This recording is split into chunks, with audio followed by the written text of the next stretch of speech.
kasi hindi pa po may patutulong sa akin.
Hahanap po kami ng mawi-withdrawan guys kasi wala unavailable dito sa 7-Eleven.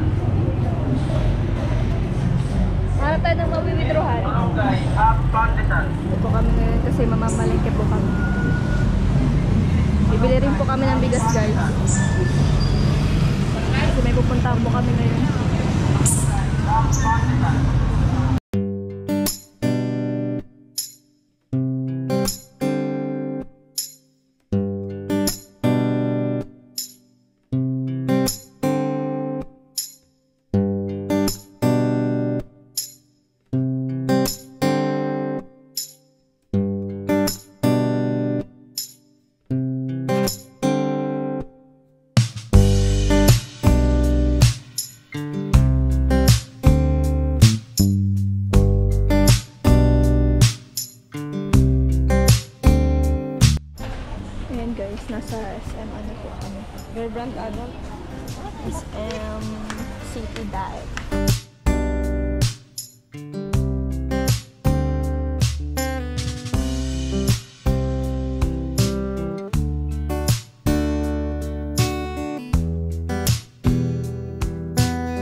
magbubuko-buko muna po kami.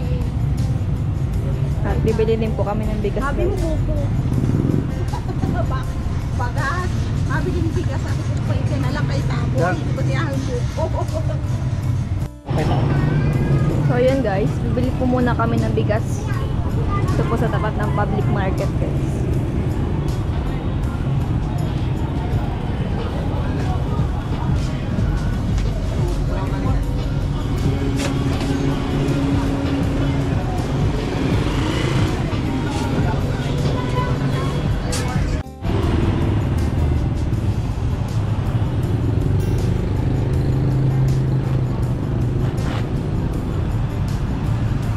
Nakabili na kami ng bigas. Bobora na kami. Hindi mahulog.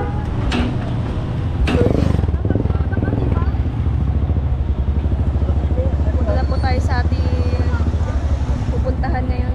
Ngayong hapon po. Ayan guys, patungo na kami sa aming pupuntahan. Sama natin si Mabel Morales Vlog. Pabili natin po kami ng mga groceries. At si Dugang Arriba.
Welcome back to my YouTube channel. It's me, Rachel Morales Vlog.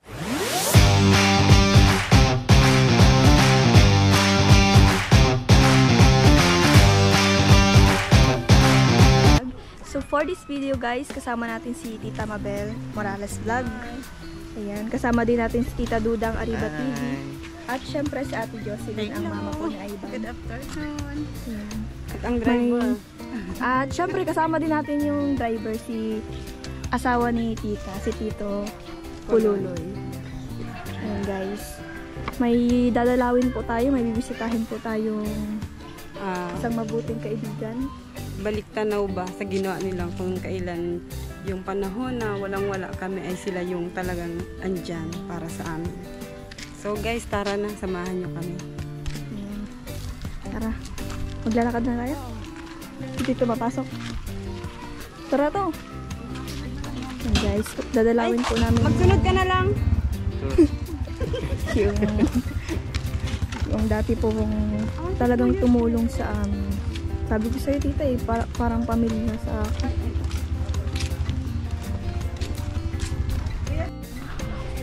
Ayan guys, nagbabible pa po si Kuya Sel. Stress ba ang mukha mo? Ayan guys, sadalawin po natin sila kasi matagal-tagal din po kami hindi nakapunta at ano, nakapag-Bible study na din po ako dito nung nakatira pa po ako kay Tita. Saan yun? Ito. Guys, dito kami napunta nung ano, nung nandun pa ako kay Tita. Dito kami nagba-Bible study. Dito. Pauna.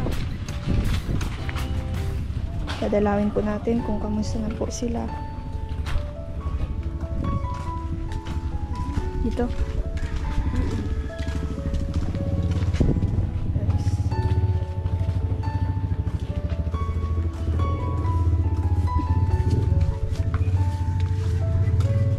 Malapit lang po ito kila Tita. Sa lugar po ito ni Tita. Ay, tara pa.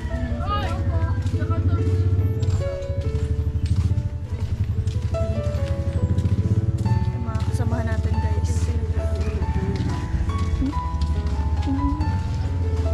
Ito pa lang pinagawa. Hello!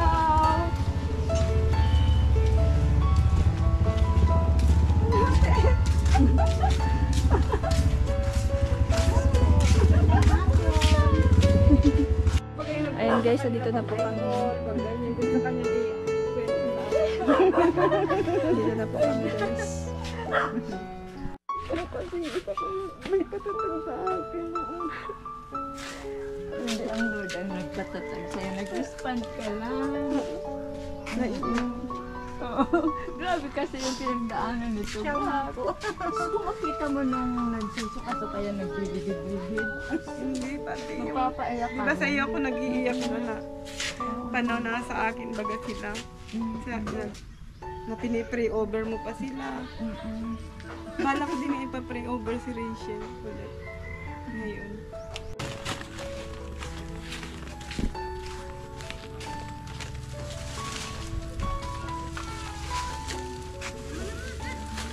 Guys, hindi po natin sila masyadong isasama sa vlog po natin. Bilang respeto po.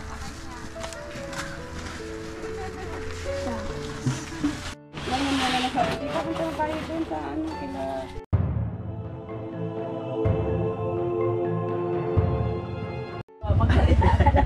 Ayan guys, andito po kami kala Kuya Sel at Ate Eva po.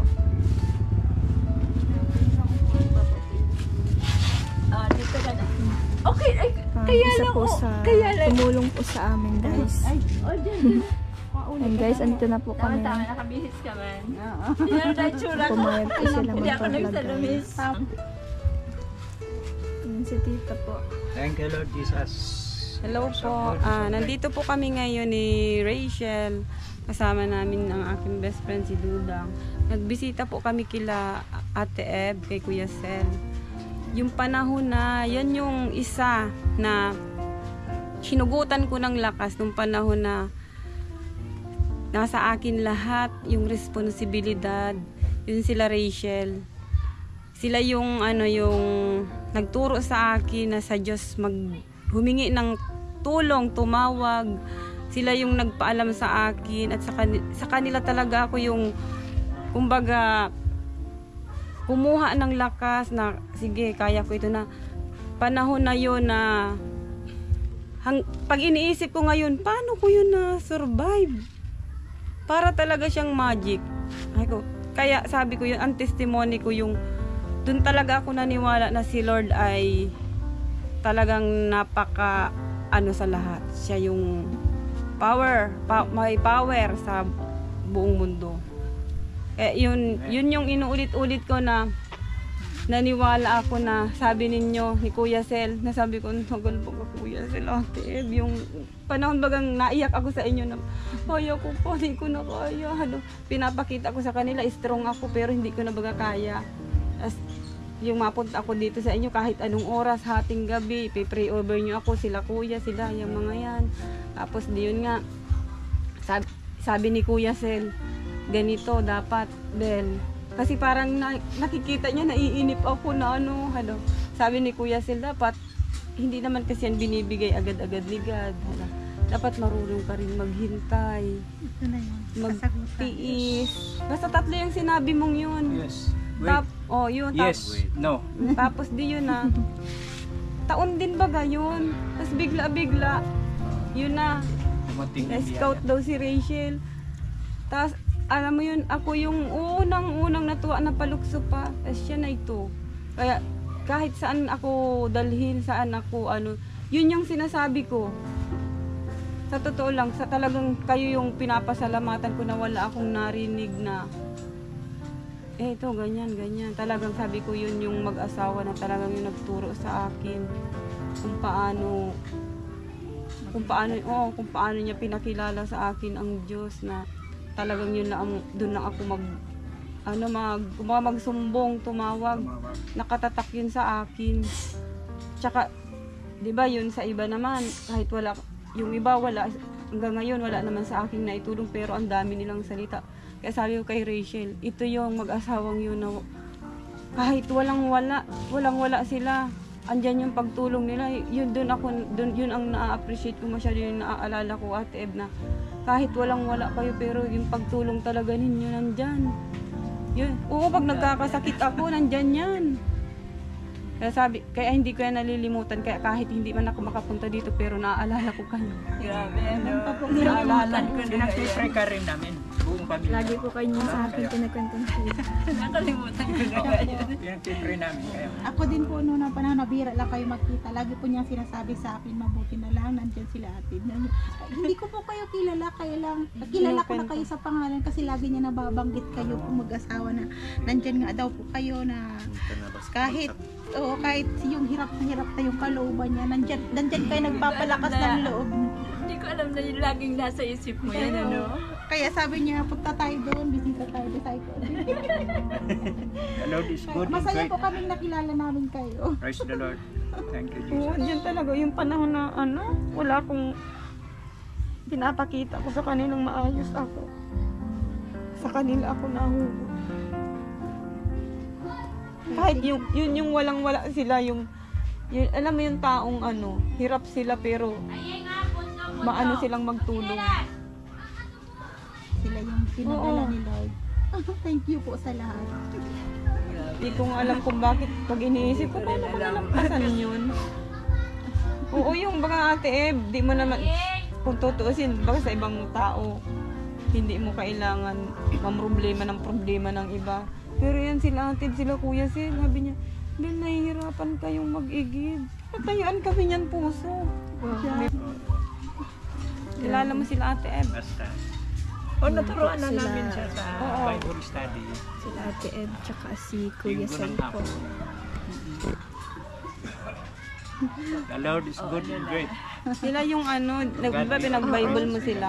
Nasabi, Oo, nakailang balik ata ako dito. mag-Bible kayo doon. Ni Mag-Bible kayo Trixie, doon. kasama ko si Trixie nun. Sige, mag-share muna ako, kasi Yung vision, share the vision. ang nakita ko kasi sa Uber, sa atin kasi, although sa simula pa lang nakita ko sa kanya yung faith ba. Pero ang nakita ko kasi sa'yo yung willing ka na mag-grow pa sa faith niya. Kasi grabe talaga pinagdaanan niya sa sakit. Pero nakita ko doon na mula doon na, kasi tayo pag nag-grow tayo physically, yung bone natin, nag-grow din. Spiritually, pag mga may sakit, may problema, ang growth din natin ay, tawag din natin dyan ay spiritual muscle. Nagkaroon kasi si Bel ng spiritual muscle na nakaya niya. Hindi kasi tayo makakalampas sa anumang pagsubok na walang na-develop na spiritual muscle. Kasi every time na hindi tayo tatanggap ng hirap, hindi tayo nagtatanggap ng mga failures, hindi tayo nakaka-develop ng spiritual muscle. Oo. Kasi every time na ma-win natin yan, ma-overcome natin ang isang bagay, kakayanin na naman yan. Kaya pag sinabi ko, ano kaya mo? Yung pala sabi niya parang hindi, nakakayanan niya kasi naroon na yung nagdaan na naman siya sa isa pang paghirap, makakayanan niya ulit. Wow. Kaya kakayanin na naman niya. Yung isa na naman, kakayanan na naman niya. Pataas niya, Step 2, pataas niya. step 3. Kaya makita mo ang mga tao na very strong ang faith nila dahil nakadevelop sila ng spiritual muscle. Nakakayanin kung anong lakas ng challenge na yun. Yung muscle nila spiritual. Parang sa bigat din ba kumukuha tayo ng something. Parang nakaka-relate ako yun. Pag nag-alsa tayo ng isang mabigat, kailangan natin ng big muscle para ma-lift natin yun. Ganun din sa naging life ni Belle na talagang grabe yung pinagdaanan nila. Pag napunta kami sa bahay nila, ang mas siya yung nagdi-develop ng spiritual na muscle niya. Kaya pag sinabi niya, pululoy, sunod din si pululoy. Hindi niya yun alam na yun pala nakaka-develop na siya. Faith na yun ng spiritual muscle. Yun. Kaya yun siguro ang part na yun na kasi naputol yung contact namin. Ang alam ko na nakadiretso na siya. Kumbaga sa kwan, nakasurvive na. Ang maganda lang sa'yo kasi marunong kang lumingon. Napaka-importante kasi hindi yun sa ini-expect ko nagdi-demand ako something. Pero pagka kasi bumalik ka sa kung saan, ang binabalikan mo kasi nun ang Diyos, hindi ako. Kasi ako isa lang sa mga nagtulak sa iyo. Pero nung time na yun, alam ko ang kinakapitan mo, hindi ako, ang Diyos ang kinakapitan mo. Kaya anybody, kahit sino, pagka hindi siya bumalik, ibig sabihin, wala siyang kinapitan kundi sarili lang niya. At yun ang napakahirap. Kasi one time, hindi natin alam when God talaga nag-challenge naman. Kumbaga sa kumbaga sa ulan nagpaulan na naman siya na meron na hindi, yung medyo ang saan ka ulit lalapit, saan ka ulit babangon na yung time na yun na hindi mo nakita yung grace ng God. Pero gusto ko palang ibahagi sa inyo na sa panahon ngayon kasi ang Israel nauuna kasi sila sa year, tayo 2024, sila 57, 85, nag-jubilee na sila. At another season, hanapin natin. Kami, alam namin ngayong taon, season namin. Oo, totoo yan. Kini-claim ko yan. Season namin ngayong taon. Kaya aalis na kami sa ganito. Ina-announce ko na. Kasi naalala mo nga kami, di ba? Naalala mo nga kami, Oo. Makakapag-Bible na ako pag halimbawa kasi hindi na ako nagtatrabaho. Nag-alis na ako. Bumalik ka. Yan ang nais ng Panginoon. Kasi, tayo nakakapit sa Kanya kasi palagi. dalawa lang ang pupuntahan nyo. Either na to serve o maging So enjoy pleasure comfortable lang. in this world.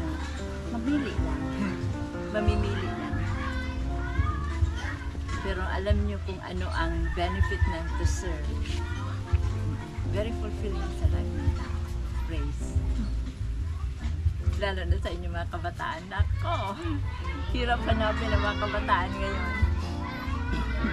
Kailangan ipag-pray namin na kusang magpa-Bible study mga kabataan. Kasi pag pinuntahan mo, Yun yung sinasabi ko, kailangan magutom yung tao busy. sa bagay ng mga Diyos. Kaya ako nagpapasta. Ako sa katawan. Pero sa spiritual, lumakas. Humina sa katawan, pero sa spiritual, lumakas. Ang masasabi ko lang gusto kong marinig din kay Belle yung time na yon na kung naramdaman niya yon na yung sabi ko nga na yung time na yun na hindi siya aware na nagde-develop siya ng spiritual muscles, na sa time na yun ay ano yung naramdaman niya, na ano yung naramdaman mo yun na hindi ka naman aware na nagde-develop ka pala ng faith na sa time na maayos ka na alam mo na kaya hanggang ngayon hindi ka nakalimot, alam mo na ang kasama mo noon hindi kami kundi yung Diyos na Diyos talagang pinanampalatayanan mo every time na magsasabi kang kakayanan ko ito ate. Pag nananalangin ka, pag time na grabing masakit yung tiyan mo kung ano, alam mo kung sino yung kinakausap mo, hindi kami. Yun nga, laging may sagot na. May sagot na siya sa panalangin ko. Sabi ninyong may sasagot dyan. Dati wala. Yung halimbawa, yung problema ko noon, pag nanalangin ako,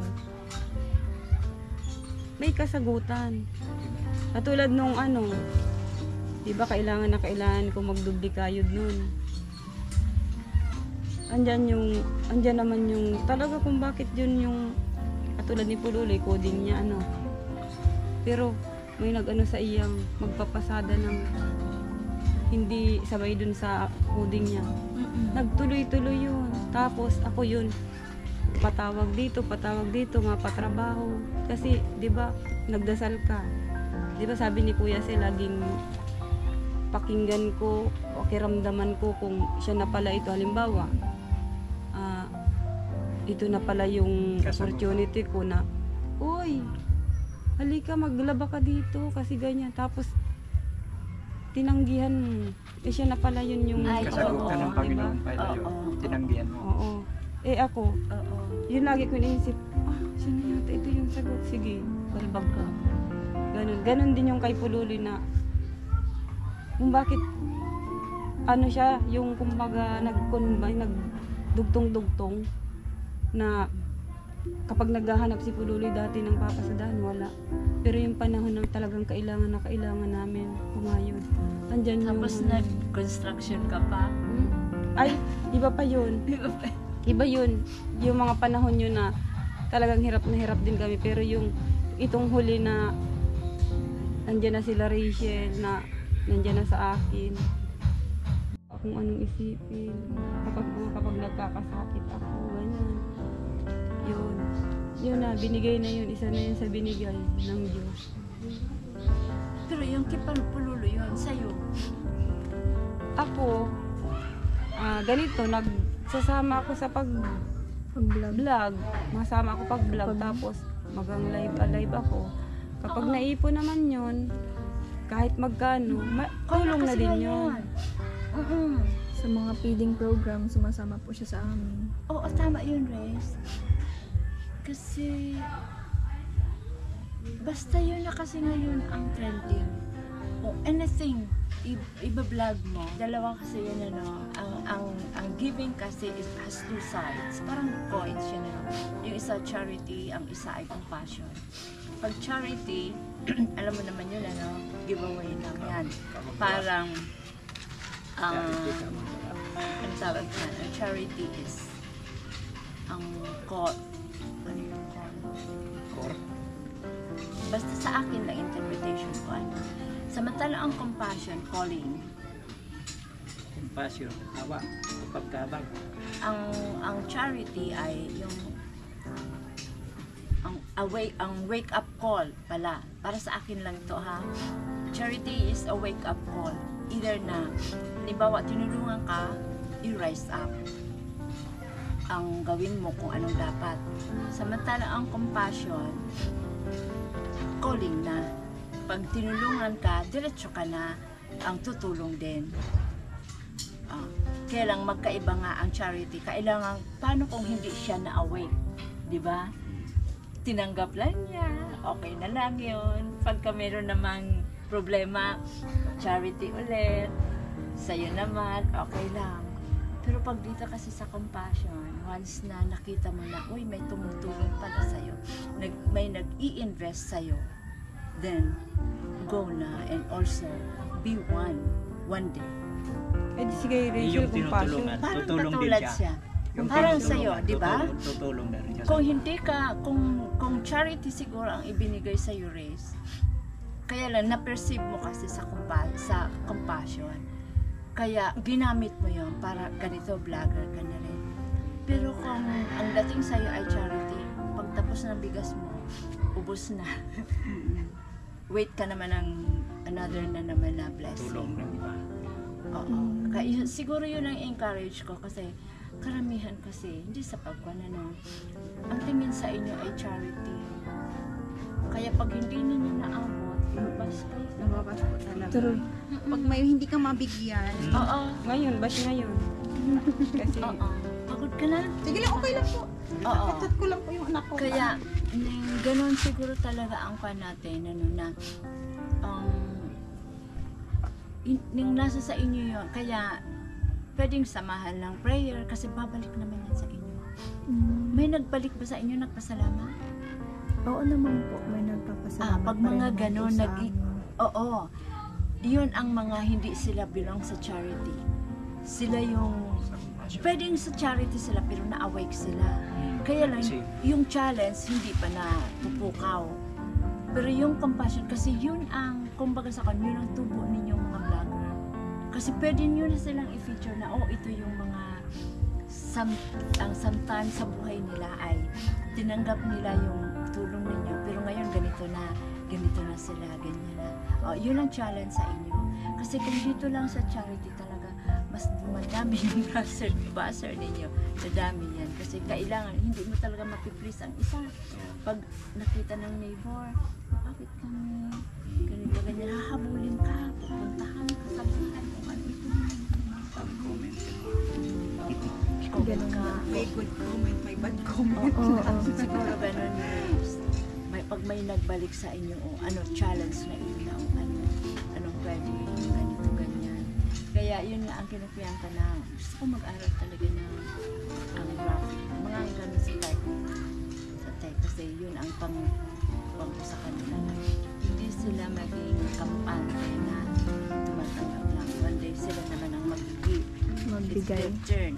Mas Either maganda kahit yun. hindi sila vlogger, yung nila, yung skill nilang na-develop, i-share na rin nila. Ganun na yun. Makita mo yun, magkakuan marasas na, ay salamat, ganito na ka, ay salamat. Nakikita ka yan. Pag good kasi ang intention mo, ang bunga niyan, di ba? Good din. Pero kung nagbablog ka lang para lang kumita, yun din. Wala. Lagi tayong nasa. Thank you, Riz. Mabuti na kausap din kita. Kasi gusto ko yun na nakakausap ko rin. Start yun na yung Kasi, contact number. I could kasi pray for hindi every one of natin you. masasabi hindi lahat naman talaga. Although alam ko naman ang mga vlogger din ay good intention din sila. Kaya lang hindi pa nila makuha yung how.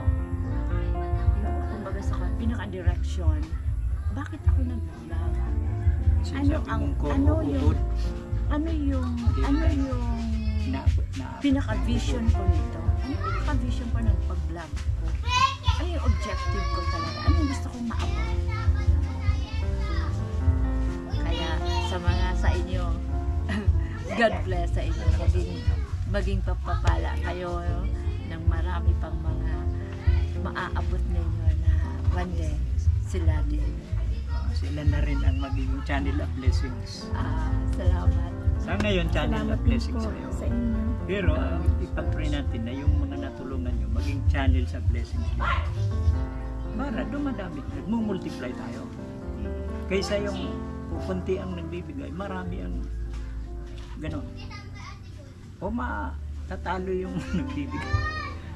Kukunti yung nagbibigay. Dito sa diet, dito sa Cam Norte na hindi po pinahintulutan na kami po ay bahain o madamage ng gusto ng Typhoon Christine. Salamat po ng marami at sa oras pong ito, salamat sa mga kapatid na ito, Lord, na naalaala kami, Panginoon, na unexpected na arrival nila and then unexpected blessings from you, Lord, through them. Thank you so much, Father, sa mga kapatid na ito. Thank you, Lord, sa dala nilang blessings, oh God. You are so good, Father God. You are so great. You are so kind to us. Kaya salamat po sa mga himalang ginawa mo sa amin. Simula pa noong Lunes na masama ang panahon. Hanggang ngayon po, nagpapasalamat kami na maganda na po ang panahon.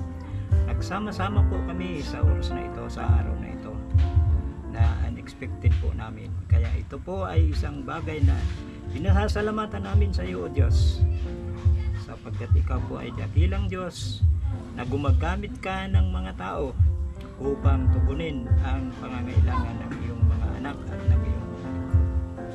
Kaya salamat po, pagpalain mo po sila, O Diyos, sa kanilang mga endeavors, activities. Ingatan po sila, i-guide po sila sa tamang mga beneficiaries o recipients. At ang kalooban mo po ang patuloy na mangyari sa kanila, Panginoon. Bigyan sila ng magandang kalusugan, magandang kalakasan ng katawan, ng karunungan, Panginoon, how they will do their events or activities. At ikaw po ang maitaas, O Lord, sa kanilang mga ginagawa, Panginoon. Marami pong salamat. Ingatan mo na po kami. Patuloy pong kalooban mo ang mangyari sa amin at sama-sama ka naming sambahin bukas sa araw ng linggo. Magpasalamat sa iyo sapagkat ikaw ay Diyos nag-iingat sa amin at nagmamahal sa amin at nagpo-provide ng lahat ng aming kakailanganin. Sa iyo po ang lahat ng kaluwalhatian at kapurihan sa pangalan ni Kristo Jesus. Ito po ang isang magdalangin. Amen. Amen. Amen. So, Sige.